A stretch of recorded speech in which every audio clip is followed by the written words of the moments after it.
તમે જે નક્કી કર્યું એ બધું જ થવું જ જોઈએ એવી શરત સાથે જેટલા લોકો અહીંયા બેઠા હોય રવિવારની સવાર ના બગાડે. કશું જ ક્યાંય પણ આપણું ધાર્યું થતું નથી અને છતાંય જિંદગી બહુ સુંદર છે. To be with someone for the rest of your life is something that I think only Indian culture provides you with this. 7 વચનમાંનું એક વચન એ છે કે આપણે સાથે સાથે વૃદ્ધ થઈએ. હું એવું માનું છું કે આનાથી સુંદર વચન જગતમાં બીજું કોઈ છે જ નહીં. To grow up together, to grow old together, આનાથી સુંદર જગતમાં બીજું શું હોઈ શકે. So I think let's start with it કે પહેલાં તો કેટલા લોકોને સાચે પરણવું છે? ઓનેસ્ટલી લેટ્સ, આ લોકોને બહાર મોકલી દઉં. કેટલા લોકોને ઓનેસ્ટલી પરણવું છે? ધીરે ધીરે ધીરે ધીરે.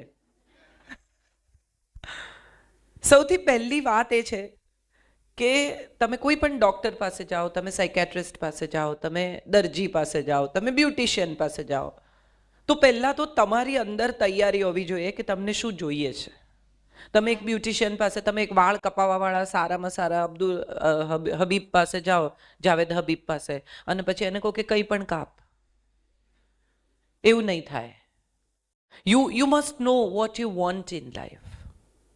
એટલે સૌથી પહેલી વાત તો એ છે કે પરણવું છે, લગ્ન કરવા છે, કોઈની સાથે રહેવું છે. મારો એક દોસ્ત છે હિરેન કરીને, એ પરણ્યો 35 વર્ષે, પછી લગ્ન કર્યા. એટલે મેં એને 15-20 દિવસ રહીને પૂછ્યું, મેં તું કેવું, how is your marriage treating you? એટલે મને કહે છે મને 2 પ્રોબ્લેમ છે. શું? તો કે પલંગની બંને બાજુથી નીચે ઉતરાતું નથી, એક બાજુ કોઈ સૂતું હોય છે, અને બીજો બહુ જ મોટો પ્રોબ્લેમ કે હું નાહવા જાઉં પછી કોઈક ઠોકે છે બારણું કે ખોલ. આ 2 વસ્તુઓ હું માનું છું એને નડી. કેમ? કારણ કે એની પ્રાઇવસીમાં પ્રોબ્લેમ થયો. 30, 35, 32, 28, 25 વર્ષ સુધી તમે એકલા રહ્યા છો. હવે કોઈ આવશે અથવા તમે ક્યાંક જશો. To live with someone requires a biggest skill, and that is to tolerate someone. એક માણસને સહન કરવાની તૈયારી તમારામાં હોવી જોઈએ. મોટા ભાગના લોકોમાં, ખાસ કરીને આ નવા છોકરાઓમાં, જે લોકો બધા સિંગલ ચાઇલ્ડ હોય છે અથવા 2 જણા ભાઈ બહેન હોય, પોતપોતાના રૂમમાં રહેતા હોય, કોઈ તમારા રૂમમાં આવે નહીં. હમણાં જ મારા એક ફ્રેન્ડને મેં પૂછ્યું, મેં કીધું શું કરે છે તારો દીકરો અક્ષત? તો કે કોઈ વાર બારણું ખોલે પણ છે. એટલે તમારા બધાના બારણા બંધ હોય, નેટફ્લિક્સ તમારી કંપની છે, એની વચ્ચે ક્યાંક એક વ્યક્તિ તમારા રૂમમાં હરતી ફરતી એનું કબાટ દડામ દઈને ખોલે ને દડામ દઈને બંધ કરે ને એના કપડાં પણ લટકવા માંડે ને એની વસ્તુઓ પણ ડ્રેસિંગ ટેબલ પર ગોઠવાઈ જાય, તો સડનલી એવું લાગે કે કોઈએ એન્ક્રોચમેન્ટ કર્યું છે. આ તો મારું ઘર છે યાર, આ અહીંયા શું કરે છે, ત્યાંથી શરૂ થાય. અથવા તમે જ્યારે ક્યાંક જાઓ છો ત્યારે તો વધુ ટોલરન્સની જરૂર છે, કારણ કે તમે તમારે ઘરે 9 વાગે ઉઠતા હતા, તમને કોઈ નથી પૂછતું. હવે અહીંયા જો 2 જણા એકલા રહેતા હોય તો સવારે કાં તો ટિફિન કરવાનું છે, કાં તો, અને તમારે નથી કરવાનું તો પણ બાઈ આવે છે તો બારણું ખોલવાનું છે, કામવાળા આવે છે તો બારણું ખોલવાનું છે, અને એમાં બંને જણા એકબીજાને કે તું ખોલ તું ખોલ. મજા એ છે, મને એવું લાગે છે, જે થોડીક વસ્તુઓ મારે તમારી સાથે શેર કરવી છે. હમણાં મારા લગ્નને 25 વર્ષ પૂરા થયા, એટલે મારા હસબન્ડને મેં સવારે કહ્યું, મેં તું મને ગિફ્ટ જોઈએ, આટલા વર્ષમાં તે મને કંઈ આપ્યું નથી, મને ગિફ્ટ જોઈએ છે. એટલે મને કે શું તું ગાંડા જેવી વાત કરે? We were together in school and we've actually grown up together and we are best friends, maybe not very good husband and wife, but we are best as friends. સો મને કે શું ગાંડા જેવી, એવી આપણી વચ્ચે ક્યાં ગિફ્ટ આપવાની રિલેશનશિપ છે? એટલે મેં એને કીધું ના નથી, તો આજે આપણે કરવાની છે, તારે લઈ આવવાની. એટલે બપોરે એણે મને મેસેજ કર્યો કે are you serious about the gift?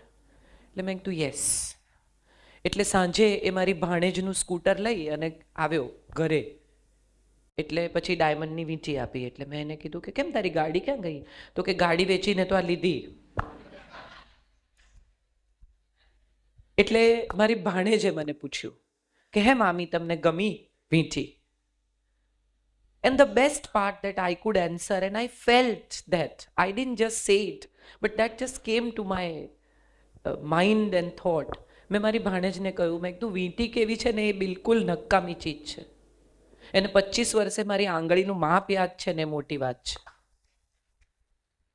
મારે માટે બહુ ઇમ્પોર્ટન્ટ, મારે તમારા લોકો સાથે જે શેર કરવું છે ને એ કરવું છે. કેટલા બધા છોકરાઓ તમારી ઉંમરના પરણવા તૈયાર નથી.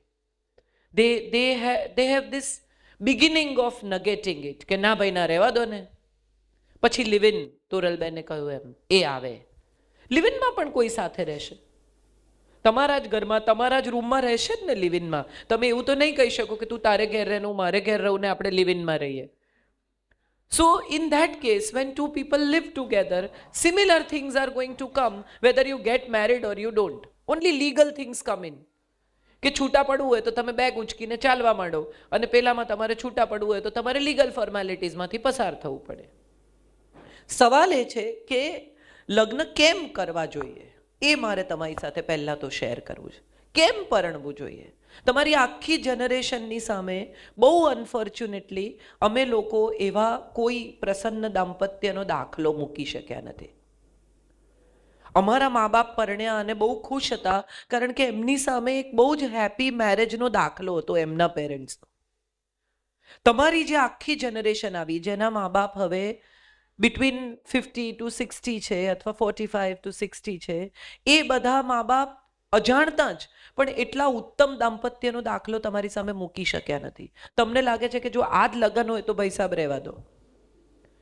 બીજું એવું થયું સેકન્ડલી કે તમારી આસપાસના લોકો, જે લોકો પરણ્યા, તમારા મિત્રો, તમારા કઝિન્સ, તમારી આસપાસના લોકો, એમના લગ્નો એવા બહુ અધધ થઈ જવાય એવા સુખી ન નીવડ્યા, unfortunately once again. So those things have worked on your mind કે લગ્ન બહુ સફળ થતા નથી. આવું ધીરે ધીરે QED થઈ ગયું. પણ સવાલ એ છે કે લગ્નો કેમ સફળ થતા નથી? કેમ તમને થોડા સમયથી એવું વધારે જોવા મળે છે કે લોકો છૂટા પડી જાય છે, લોકો સાથે નથી રહેતા, બહુ જ ક્વેશ્ચન માર્ક્સ છે, બહુ ઝઘડા છે, બહુ ઇમોશનલ સ્ટ્રેસ છે, બહુ ટ્રેપ્સ છે? આવું કેમ થાય છે? એનો કોઈની પાસે જવાબ છે? કોઈ can somebody say what is the reason why marriages are not working out today? Yes, darling. See, independence and adjusting have nothing to do with each other. Adjustment has nothing to do with independence. What is independence according to you? કમાવું, તમને ગમે એમ જીવવું, તમને ગમે એવા કપડાં પહેરવા, તમને ગમે ખાવું, તમારા અંગત મિત્રો હોવા, તમારી સાંજ તમને તમારી રીતે ગાળવા માટે અઠવાડિયામાં 2 દિવસ મળવા જોઈએ. આને જો તમે સ્વતંત્રતા કહેતા હો તો એને એડજસ્ટમેન્ટ સાથે કોઈ નિસ્બત જ નથી. જ્યાં પ્રેમ હોય ને ત્યાં એડજસ્ટમેન્ટ આપોઆપ થઈ જાય. ધ રીઝન બિંગ કે તમે કોઈને ચાહતા હો, તમારી મમ્મી નોકરી કરતી હોય, તમારા કોઈની પણ માં કામ કરતી હશે, તો તમને એવું કોઈ દિવસ યાદ છે કે માં રાંધ્યા વગર જતી રહી? જેના પણ ઘરમાં મધર, વર્કિંગ મધર હશે, કોઈને એવું ખબર છે કે મમ્મી એવું કહી દીધું હોય કે આજે બહારથી મંગાવી લેજો, હું નહીં બનાવું? અથવા માએ રવિવારે આમ પગ લાંબા કરીને હિંચકા પર બેસીને એમ કહ્યું કે I am not gonna cook today? આવી કોઈ મમ્મી કોઈને ખબર છે? કેમ? Why not? એને ખબર છે કે એની રિસ્પોન્સિબિલિટી શું છે, એને શું કરવાનું છે. એડજસ્ટમેન્ટ ત્યાં આવે છે જ્યાં પ્રેમ છે, અને મને એવું લાગે છે કે પ્રેમ હોય ને તો જ પરણવાનું. પછીથી થઈ જશે એવું કોઈ પણ સમજાવે તો માનતા નહીં. થવાનો હશે તો હમણાં થશે, નહીં તો કોઈ દિવસ નહીં થાય. એની વચ્ચે કંઈ નથી. એક માણસ સાથે આખી જિંદગી જીવવાની તૈયારી છે ને, એ સૌથી પહેલા તો ઓનેસ્ટીના પાયા પર કરજો. Be very honest, be what you are. આપણે બધા જે કાજોલને જોઈએ છે, જે ઐશ્વર્યા રાયને જોઈએ છે, આપણને બધાને બહુ ગમે. કેમ? તો કે એના પર મનીષ મલ્હોત્રાએ કામ કર્યું છે, અને મિકી કોન્ટ્રાક્ટરે કામ કર્યું છે, અને બહુ રૂપાળી. If she is standing there you find her so beautiful and the best in the world. પણ અજય દેવગને કે અભિષેકે તો એને સવારે ઉલ્લી ઉતારતી જોવાની છે, કરીને ઉલ્લી ઉતારતી હોય ત્યારે જોવાની છે. આમ વાળ ઊભા થઈ ગયા એના મૂંગમાંથી ઉઠીને આવે ત્યારે જોવાની છે. એના ઘસાયેલા ટી શર્ટ સાથે, એના નાઇટ ડ્રેસમાં ક્યાંક કાણા હોય એવી એને જોવાની છે. ને જો એવી પ્રેમ કરી શકાય ને તો માનજો કે સાથે જીવી શકાશે. સરસ તૈયાર થયેલી, મેકઅપ કરેલી, આઈલાઇનર કરેલી, ઇસ્ત્રીવાળા કપડાં પહેરેલી ગમે તો એની સાથે કોફી પી શકાય, એની સાથે જીવી ન શકાય. જીવવા માટે સૌથી પહેલા તો ઓનેસ્ટી જોઈશે. રૂપાળી છે કે નહીં એ બહુ મહત્વનું નથી, સમજદાર છે કે નહીં એ બહુ મહત્વનું છે. એવી જ રીતે છોકરો કેટલો સારો દેખાય છે, એનું બેંક બેલેન્સ શું છે, એનું ફેમિલી બેકગ્રાઉન્ડ શું છે, એ બધા ક્રાઇટેરિયાઝ ઇમ્પોર્ટન્ટ છે, પણ એટલા ઇમ્પોર્ટન્ટ નથી. તમે એની સાથે જીવી શકશો, કાલે આ ફેમિલી બેકગ્રાઉન્ડ નહીં હોય તો શું કરશો? કાલે આ બેંક બેલેન્સ ન પણ હોય